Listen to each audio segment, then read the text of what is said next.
အားလုံးပဲမင်္ဂလာပါခင်ဗျာဒီကားလေးကတော့ကျွန်တော်တို့ Red 4000 model ဒါ 4wheel နောက်ပိုင်းဒါ differential မှာထိန်းထားတဲ့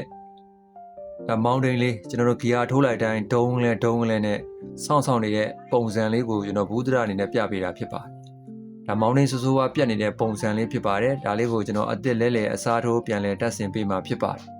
အထူးခြားတာကတော့ဒီနေ့ကျွန်တော်တို့စုံမကားတွေရွေးချယ်ပြီးတော့လမ်းပေါ်မှာမောင်းရတဲ့နေလေးဖြစ်ပါတယ်ဒီနေ့ကတော့မာကနန်းနေအရင်ဆုံးစမောင်းရတဲ့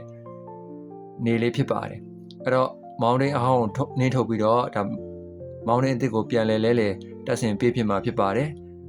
ဒီကားတွေမှာမဟုတ်ပါဘူး Red 4ကားတွေမှာမဟုတ်ပါဘူးကျွန်တော်ရွှေငါးတွေမှာလည်းနောက်ပိုင်းမှာဒီ differential အုံကိုထိန်းထားတဲ့မောင်းတင်းတွေပြက်လို့ gear ထုတ်လိုက်တိုင်းစောင့်တဲ့ပြဿနာတွေရှိပါတယ်ခင်ဗျာဒါကတော့ကျွန်တော်အစ်စ်လဲပြန်လဲ planning ထည့်တဲ့ပုံစံလေးဖြစ်ပါတယ်ဒါအားလုံးပြန်လဲတက်ဆင်ပြီးတဲ့အနေအထားလေးဖြစ်ပါတယ်